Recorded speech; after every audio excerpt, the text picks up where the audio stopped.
Social democratic party of India ಹಮ್ಮಿಕೊಂಡಿರುವಂತಹ ವಕ್ಫ್ ಸಂರಕ್ಷಣಾ ರ್ಯಾಲಿ ಮತ್ತು ಈ ಬೃಹತ್ ಮಹಾ ಜನಸ್ತೋಮದ ಮುಂದೆ ನಾನು ಮೊದಲಿಗೆ ಕಾರ್ಯಕ್ರಮವನ್ನು ಆಯೋಜಿಸಿರುವಂತಹ SDPI ದಕ್ಷಿಣ ಕನ್ನಡ ಜಿಲ್ಲಾ ಸಮಿತಿ ಮತ್ತು ಮಂಗಳೂರು ಅಸೆಂಬ್ಲಿ ಸಮಿತಿಗೆ ನಾನು ಅಭಿನಂದನೆ ಸಲ್ಲಿಸುತ್ತೇನೆ.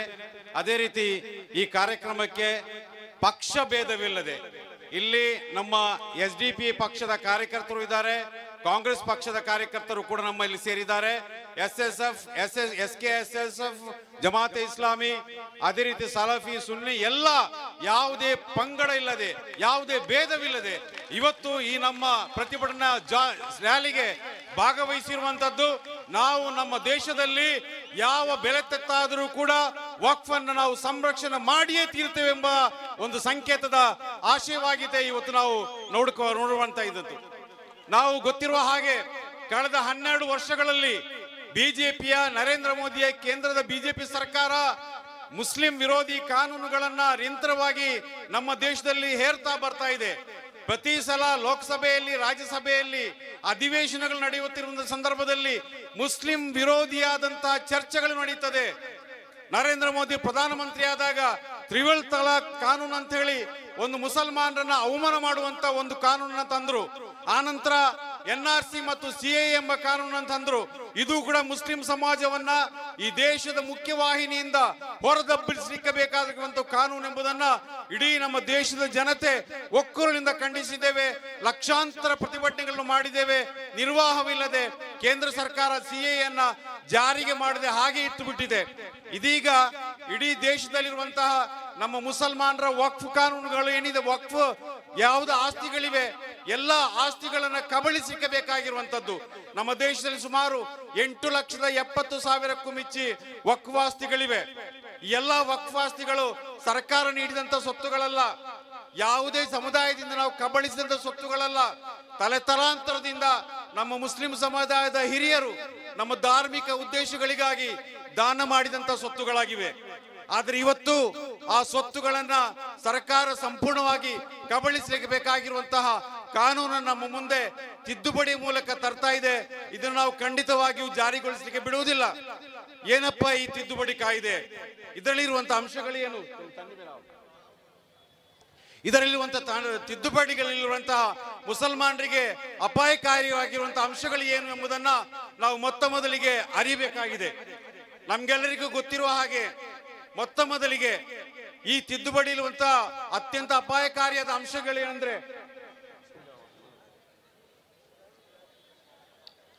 ಒಂದನೇದಾಗಿ ಎಷ್ಟೆಲ್ಲ ಇಲ್ಲಿ ವಕ್ಫ್ಗಳಿವೆ, ವಕ್ಫ್ ಬೋರ್ಡ್ಗಳಿವೆ, ಅಲ್ಲಿ ಕೇಂದ್ರದಲ್ಲಿರುವಂತಹ ವಕ್ಫ್ ಬೋರ್ಡ್ ಇರಬಹುದು, ಕೇಂದ್ರದಲ್ಲಿರುವಂತಹ ವಕ್ಫ್ ಕೌನ್ಸಿಲ್ ಇರಬಹುದು, ಅದೇ ರೀತಿ ರಾಜ್ಯದಲ್ಲಿರುವಂತಹ ವಕ್ಫ್ ಬೋರ್ಡ್ ಇದೆ, ಜಿಲ್ಲೆಯಲ್ಲಿರುವಂತಹ ವಕ್ಫ್ ಬೋರ್ಡ್ ಇದೆ.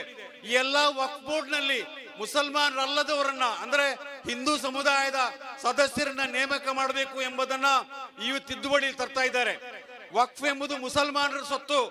ಮುಸಲ್ಮಾನರು ನಮ್ಮ ಸಮುದಾಯದ ಧಾರ್ಮಿಕ ಉದ್ದೇಶಗಳಿಗಾಗಿ ನೀಡಿದಂತ ದಾನ ಮಾಡಿದ ಸ್ವತ್ತಾಗಿರ್ತದೆ. ಈ ದಾನ ಮಾಡಿದ ಸ್ವತ್ತನ್ನ ಸಂರಕ್ಷಣೆ ಮಾಡಲಿಕ್ಕೆ ವಕ್ಫ್ ಬೋರ್ಡ್ ಇರುವಾಗ ವಕ್ಫ್ ಬೋರ್ಡ್ ಅಲ್ಲಿ ಮುಸಲ್ಮಾನರಲ್ಲದವರನ್ನ ಯಾಕಾಗಿ ತರ್ತಾರೆ? ನಾವು ಅರಿಬೇಕು. ಇದು ಹಿಂದೂಗಳ ಮಂದಿರಗಳನ್ನು ಸಂರಕ್ಷಣೆ ಮಾಡಲಿಕ್ಕೆ ಧಾರ್ಮಿಕ ದತ್ತಿ ಇಲಾಖೆ ಇದೆ.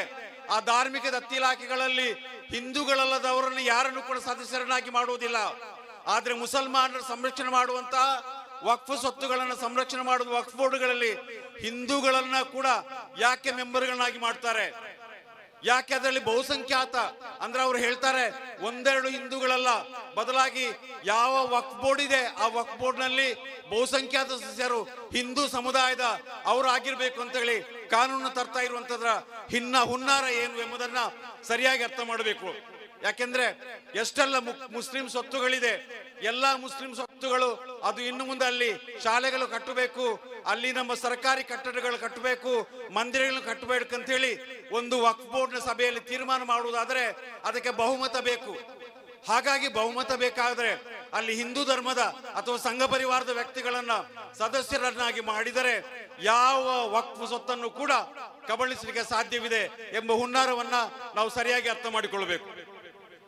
ಎರಡನೇದಾಗಿ ನಾವು ಇಲ್ಲಿ ನೋಡಬೇಕಾಗಿರುವಂತಹ ಅತ್ಯಂತ ಮುಖ್ಯವಾದ ಅಂಶಗಳೇನೆಂದ್ರೆ, ತಲೆತಲಾಂತರಗಳಿಂದ ನಮ್ಮ ದೇಶದಲ್ಲಿ ವಕ್ಫ್ ಆಗಿ ಬಂದಿರುವಂತಹ ಸ್ವತ್ತುಗಳಿದೆ. ದೆಹಲಿಯ ಜಾಮಿಯಾ ಮಸೀದಿಯಿಂದ ಹಿಡಿದು ತಾಜ್ ಮಹಲ್, ಕುತುಬ್ ಮಿನಾರ್ನವರೆಗೆ, ನಮ್ಮ ಮೇಲೆ ಬಾವುಟಗುಡ್ಡೆಯಲ್ಲಿರುವಂತಹ ಈದ್ಗಾ ಮಸೀದಿವರೆಗೆ ಇದೆಲ್ಲ ತಲೆತಾರಂತರಗಳಿಂದ ನಮಗೆ ಬಂದಿರುವ ವಕ್ಫ್ ಸ್ವತ್ತುಗಳಾಗಿರ್ತದೆ. ಇದಕ್ಕೆ ನಾವು ಸರಿಯಾಗಿ ನೋಡುವುದಾದ್ರೆ ನಾವು ಅದರಲ್ಲಿ ಸರಿಯಾದ ಕಾಗದ ಪತ್ರಗಳು ಕೆಲವೊಮ್ಮೆ ಇರಲಿಕ್ಕೂ ಸಾಕು. ಇಂಥ ಒಂದು ವಕ್ಫ್ ಸ್ವತ್ತುಗಳನ್ನ ತಕ್ಷಣವೇ ರಿಜಿಸ್ಟರ್ ಮಾಡಬೇಕು ಅಂತ ಹೇಳ್ತಾರೆ. ಯಾವುದು ವಕ್ಫ್ ರಿಜಿಸ್ಟರ್ಗಳು ಆಗುವುದಿಲ್ವಾ ಅಂತ ರಿಜಿಸ್ಟರ್ಗಳು ಆಗದಂತ ವಕ್ಫ್ ಸ್ವತ್ತುಗಳನ್ನ ಸರ್ಕಾರ ಸ್ವಾಧೀನ ಮಾಡ್ತದೆ ಅಂತ ಹೇಳ್ತಾ ಬರುವಂತ ತಿದ್ದುಪಡಿ ಕಾಯ್ದೆಗಳನ್ನ ಖಂಡಿತವಾಗಿ ನಾವು ಗಮನಿಸಬೇಕು. ಇದು ನಿಜವಾಗಿಯೂ ಈ ದೇಶದಲ್ಲಿನ ಮುಸಲ್ಮಾನರ ವಕ್ಫ್ ಸ್ವತ್ತುಗಳನ್ನ ಕಬಳಿಸುವಂತ ಒಂದು ಹುನ್ನಾರ ಆಗಿರ್ತದೆ, ಷಡ್ಯಂತ್ರ ಆಗಿರ್ತದೆ. ಯಾವ ಕಾರಣಕ್ಕೂ ಕೂಡ ಈ ವಕ್ಫ್ ತಿದ್ದುಪಡಿ ಜಾರಿ ಮಾಡಲಿಕ್ಕೆ ನಾವು ಬಿಡಬಾರದು. ಈ ಹಿಂದೆ CAA ಜಾರಿಗೆ ಮಾಡುವ ಬಂದ ಸಂದರ್ಭದಲ್ಲಿ ದೇಶದಾದ್ಯಂತ ಲಕ್ಷಾಂತರ ಮುಸಲ್ಮಾನರು ಬೀದಿಗೆ ಬಂದು ಹೋರಾಟ ಮಾಡಿದ್ದೇವೆ. ಅದಕ್ಕಿಂತಲೂ ಹೆಚ್ಚಿನ ಸಂಖ್ಯೆಯಲ್ಲಿ ನಾವೆಲ್ಲರೂ ಬಂದು ದೇಶಾದ್ಯಂತ ಈ ಕಾನೂನನ್ನ ಯಾವತ್ತು ವಾಪಸ್ ಪಡೆಯುವುದಿಲ್ವೋ, ಈ ತಿದ್ದುಪಡಿಯನ್ನ ಯಾವತ್ತು ರದ್ದುಗೊಳಿಸುವುದಿಲ್ವೋ ಅಷ್ಟರವರೆಗೆ ಅದು ರಂಜಾನ್ ಇರಬಹುದು, ಅತ್ಯಂತ ಕಠೋರವಾದ ಬಿಸಿಲಿರಬಹುದು, ಅತ್ಯಂತ ದೊಡ್ಡ ಮಳೆಗಾಲ ಕೂಡ ಬರ್ಬೋದು, ಬಿರುಗಾಳಿ ಬರ್ಬೋದು, ಯಾವುದಕ್ಕೂ ನಾವು ಹೆದರದೆ ನಿರಂತರವಾಗಿ ನಾವು ನಮ್ಮ ಬೀದಿಗಿಳಿಬೇಕು. ಮಹಿಳೆಯರು ಕೂಡ ಬೀದಿಗಿಳಿಬೇಕು. ಎಲ್ಲ ಜನ ನಾವು ಪ್ರಾಣದ ಹಂಗು ತೊರೆದು, ಕಳೆದ ಸಲ ಇಲ್ಲಿ CAA ಹೋರಾಟ ಆಯ್ತು. ಆ CAA ಹೋರಾಟ ಆದಾಗ ಪೊಲೀಸರು ನಮ್ಮನ್ನು ಗುಂಡು ಹೊಡೆದು ಮೂರು ಮುಸ್ಲಿಂ ಯುವಕರನ್ನ ಕೊಂದ್ರು. ಅವರು ಭಾವಿಸಿದ್ರು ಮುಸಲ್ಮಾನರಿಗೆ ಗುಂಡು ಹೊಡೆದ ತಕ್ಷಣ ಅಲ್ಲಿ ಪ್ರತಿಭಟನೆಯನ್ನು ನಿಲ್ಲಿಸ್ತಾರೆ ಅಂತ ಹೇಳಿ. ನೀವು ಗುಂಡು ಹೊಡೀರಿ, ಫಿರಂಗಿಗಳನ್ನು ತರೀರಿ, ಬಾಂಬ್ ಹಾಕಿ, ಖಂಡಿತವಾಗಿಯೂ ನಮ್ಮ ಸಮುದಾಯದ ಹೋರಾಟಕ್ಕೆ ನಾನು ಈ ಸಂದರ್ಭದಲ್ಲಿ ನಿಮ್ಗೆ ಹೇಳಲಿಕ್ಕೆ ಬಯಸ್ತೇನೆ. ಪ್ಯಾಲೆಸ್ತೀನ್ನಲ್ಲಿ ಲಕ್ಷಾಂತರ ಬಾಂಬ್ಗಳನ್ನು ಹಾಕಿದ್ರು, 50,000ಕ್ಕೂ ಹೆಚ್ಚು ಮಹಿಳೆಯರ ಮಕ್ಕಳನ್ನು ಕೊಂದ್ರು, ಒಂದೇ ಒಂದು ಕಟ್ಟಡವನ್ನು ಕೂಡ ಉಳಿಸಲಿಲ್ಲ. ಆದ್ರೆ ಮುಸ್ಲಿಂ ಸಮುದಾಯ ನಮ್ಮ ಅಭಿಮಾನಕ್ಕಾಗಿ, ನಮ್ಮ ಗೌರವಕ್ಕಾಗಿ ನೀವು ಸಾವಿರಾರು ಲಕ್ಷಾಂತರ ಮಂದಿ ಕೊಂದ್ರು ಕೂಡ ನಾವು ಬಿಟ್ಟು ಬಿಡುವುದಿಲ್ಲ, ಹೋರಾಟವೇ ನಮ್ಮ ಜೀವನ ಅಂತ ಹೇಳಿ ಗಾಜಾದಲ್ಲಿ ಹೇಗೆ ನಾವು ತೋರಿಸಿಕೊಟ್ಟಿದ್ದೇವೆ. ಆ ಗಾಜಾವನ್ನು ನೀವು ಮತ್ತೆ ಇಲ್ಲಿ ನೀವು ನೋಡ್ಲಿಕ್ಕೆ ಬಯಸ್ತೀರಾ? ನೀವು ಬಯಸುವುದಾದ್ರೆ ಬನ್ನಿ, ನೀವು ಸಾವಿರಾರು ಮಂದಿಯನ್ನು ಕೊಲ್ಲಿರಿ, ನೀವು ನಮ್ಮನ್ನು UAPಯಲ್ಲಿ ಜೈಲಿಗೆ ಹಾಕಿ, ಖಂಡಿತವಾಗಿ ಹೋರಾಟದಿಂದ ಹಿಂದೆ ಸರಿಯುವಂತ ಒಂದು ಸಮುದಾಯ ನಾವು ಅಲ್ವೇ ಅಲ್ಲ. ನೀವು ಕೋಟ್ಯಂತರ ಸಂಘ ಪರಿವಾರದ ಜನರನ್ನ ನೀವು ತಲವಾರು ಕೊಟ್ಟು ನೀವು ರಕ್ಷಣೆ ಮಾಡಲಿಕ್ಕೆ ಅಂತ ಹೇಳಿ ಸುಮ್ಮನೆ ಅವರ ಮನಸ್ಸಿನಲ್ಲಿ ಮೈಂಡ್ ವಾಶ್ ಮಾಡಿ ನೀವು ರೆಡಿ ಮಾಡಿ ಇಡುವುದಾದ್ರೆ, ಯಾವುದೇ ತರಬೇತಿ ಇಲ್ಲದೆ, ಯಾವುದೇ ಖಡ್ಗಗಳಿಲ್ಲದೆ ಹೋರಾಟ ಮಾಡಿ ನಮ್ಮ ರಕ್ಷಣೆಯನ್ನ ಪಡ್ಲಿಕ್ಕೆ ನಮಗೆ ಗೊತ್ತು ಅಂತ ಹೇಳಿರುವಂತ ಒಂದು ಸಮುದಾಯ ನಮ್ಮ ಮುಂದೆ ಇದೆ ಎಂಬುದನ್ನ ಈ ಕೇಂದ್ರದ BJP ಸರ್ಕಾರ ಚೆನ್ನಾಗಿ ಅರ್ಥ ಮಾಡಿಕೊಳ್ಳಬೇಕು. ಅಮಿತ್ ಶಾ ಇರ್ಲಿ, ನರೇಂದ್ರ ಮೋದಿ ಇರ್ಲಿ, ಇವರೆಲ್ಲ ಫಟ್ಟಿಂಗ ಸರ್ಕಾರ ಮಾಡ್ತಾ ಇದ್ದಾರೆ. ಇವರಿಗೆ ಏನು ಅಭಿವೃದ್ಧಿ ಏನು ಅಂತ ಗೊತ್ತಿಲ್ಲ. ಇವರಿಗೆ ಜನರ ಸಮಸ್ಯೆಗಳನ್ನ ಹೇಗೆ ಪರಿಹಾರ ಮಾಡ್ಬೇಕಂತ ಗೊತ್ತಿಲ್ಲ. ಬದಲಾಗಿ ಹಿಂದೂ ಮತ್ತು ಮುಸಲ್ಮಾನರ ನಡುವೆ ದ್ವೇಷವನ್ನು ಬಿತ್ತಿ ನಾವು ಪರಸ್ಪರ ಹೊಡೆದಾಡಿಕೊಳ್ಳಿರಬೇಕು. ನಾವು ಪರಸ್ಪರ ಈ ದೇಶದಲ್ಲಿ ದ್ವೇಷವನ್ನು ತುಂಬಿ ಇಲ್ಲಿ ನಾವು ಪರಸ್ಪರ ಈ ರೀತಿಯಲ್ಲಿ ಕಾಲ ಕಳಿಬೇಕು ಎಂಬ ಹುನ್ನಾರದೊಂದಿಗೆ ಈ ಸರ್ಕಾರ ನಡೆಸ್ತಾ ಇದ್ದಾರೆ. ಖಂಡಿತವಾಗಿಯೂ ಇದಕ್ಕೆ ನಾವು ಅವಕಾಶ ಕೊಡುವುದಿಲ್ಲ. ವಕ್ಫ್ ನಮ್ಮ ರಕ್ತದಲ್ಲಿ ಬಂದಿದೆ. ಈ ವಕ್ಫ್ ಯಾರು ಕೊಟ್ಟ ನಮ್ಗೆ ಬಿಟ್ಟಿಯಾಗಿ ಕೊಟ್ಟದ್ದಲ್ಲ, ಯಾರನ್ನು ಕೂಡ ನಾವು ಕಬಳಿಸಿದ ಸ್ವತ್ತಲ್ಲ, ಸರ್ಕಾರ ನೀಡಿದ ಆಸ್ತಿ ಕೂಡ ಅಲ್ಲ. ನಮ್ಮ ಹಿರಿಯರು ಕೊಟ್ಟಂತ ಈ ವಕ್ಫ್ ಭೂಮಿ, ಅದರಲ್ಲಿ ಮಸೀದಿ ಇದೆ, ಅದರಲ್ಲಿ ಮಂದಿರ, ಅದರಲ್ಲಿ ದರ್ಗಾ ಇದೆ, ಅದರಲ್ಲಿ ಖಬರ್ಸ್ಥಾನ ಇದೆ, ಅದರಲ್ಲಿ ಖಾನ್ಕಾ ಇದೆ, ಮದರಸೆ ಇದೆ, ಎಲ್ಲ ಇದೆ. ನಾವು ಬಿಟ್ಕೊಡ್ಲಿಕ್ಕೆ ಸಾಧ್ಯವಿಲ್ಲ. ನೀವು ಬೇಕಾದ್ರೆ ನಮ್ಮ ಜೀವವನ್ನು ತೆಗೆಯಬಹುದು, ನೀವು ಬೇಕಾದ್ರೆ ನಮ್ಮ ಎದೆಯಲ್ಲಿ ನಿಂತುಕೊಂಡು ನೀವು ಏನೆಲ್ಲ ಹೇಳ್ಬಹುದು. ಆದ್ರೆ ಖಂಡಿತವಾಗಿಯೂ ನಮ್ಮ ಮಸ್ಜಿದ್, ನಮ್ಮ ಮದ್ರಸಾ, ನಮ್ಮ ಈದ್ಗಾ ನಾವು ಬಿಟ್ಟೋಡುವಂತ ಕೊಡುವಂತ ಪರಿಸ್ಥಿತಿಯೇ ಇಲ್ಲ. ನಾವು ಯಾವುದೇ ಬೆಲೆ ತತ್ತಾದ್ರೂ ಕೂಡ ನಮ್ಮ ರಕ್ತವನ್ನು ಹರಿಸಿ ಆದ್ರೂ ಕೂಡ ಈ ವಕ್ಫನ್ನು ನಾವು ಸಂರಕ್ಷಣೆ ಮಾಡಿಯೇ ತೀರ್ತವೆ ಅಂತ ಹೇಳಿಕೊಳ್ಳುತ್ತಾ ನಾವು ಇವತ್ತಿನ ಈ ಸಂರಕ್ಷಣಾ ಅಲೆಯನ್ನು ಇವತ್ತು ಪ್ರಾರಂಭ ಮಾಡಿದ್ದೇವೆ. ಇದು ಕೊನೆಯಲ್ಲ, ಇದು ಮೊದಲಲ್ಲ.